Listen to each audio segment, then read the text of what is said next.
je suis le professeur Thierry May, infectiologue au CHRU de Nancy. Vous venez de prendre rendez-vous pour vous faire vacciner contre la Covid. L'objectif de cette vidéo est de vous présenter la vaccination et ses suites et de voir si votre état clinique ou vos antécédents justifient ou non de rencontrer préalablement à la vaccination un médecin, sachant que ce vaccin AstraZeneca, dont vous allez bénéficier, ne pose a priori, à votre âge, aucun problème sérieux.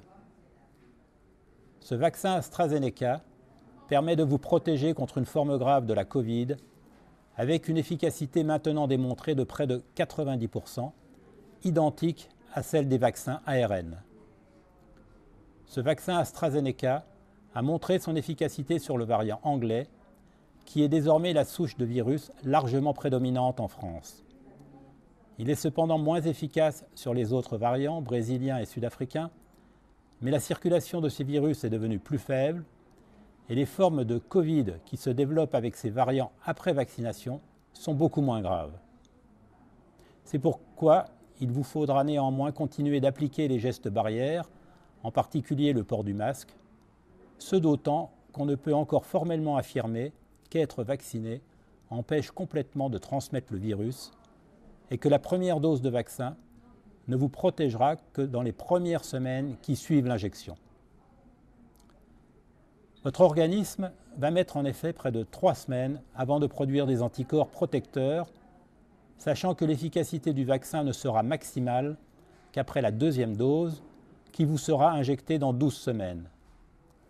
Ce délai peut vous sembler long, mais il est maintenant démontré que l'efficacité sera meilleure et plus durable que si ce délai était plus court. Sachez par ailleurs que les effets secondaires qui peuvent survenir avec ce vaccin AstraZeneca restent rares à votre âge. Dans les 48 heures qui suivent l'injection, il concerne moins de 10% des personnes vaccinées de plus de 55 ans. C'est en effet chez les plus jeunes que les effets surviennent de manière beaucoup plus fréquente. Il pourra s'agir d'un syndrome grippal, fièvre, fatigue, maux de tête, frissons, ou de douleurs et rougeurs au point d'injection, qui peuvent survenir environ 6 heures après la vaccination et peuvent durer jusqu'à 24 à 48 heures. Dans ce cas, nous vous recommandons de prendre du paracétamol sous forme de Doliprane, d'Efferalgan ou de Dafalgan, en ne dépassant pas la posologie de 1 g toutes les 6 heures. Dans les 15 jours qui suivent l'injection, ont été rapportés quelques cas de thrombose cérébrale ou des troubles de la coagulation sévères, parfois mortels, dans 2 ou 3 cas, mais ceux-ci, et après 20 millions de doses dans le monde, ne sont survenus uniquement que chez des personnes de moins de 55 ans. C'est pourquoi les autorités françaises ont décidé par sécurité de réserver ce vaccin AstraZeneca aux plus de 55 ans, âge à partir duquel aucun effet sévère n'a été relié au vaccin. Néanmoins, à titre de précaution, si vous constatiez dans les 2 semaines suivant la vaccination des symptômes tels qu'un essoufflement, des douleurs thoraciques, des douleurs dans le mollet, des maux de tête sévères ou l'apparition d'hématomes spontanés, vous devrez cependant consulter rapidement un médecin.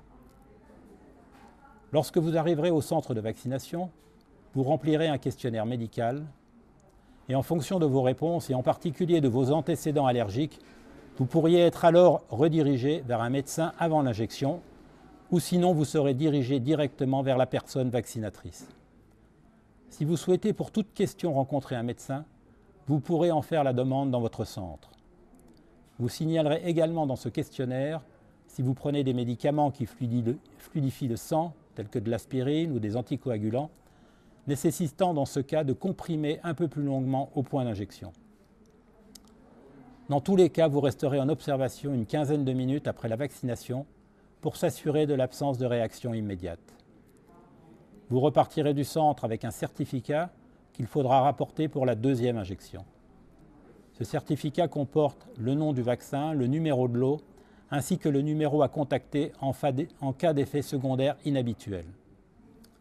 Merci de votre attention et sachez que l'équipe d'accueil du centre reste à votre entière disposition pour toute question complémentaire.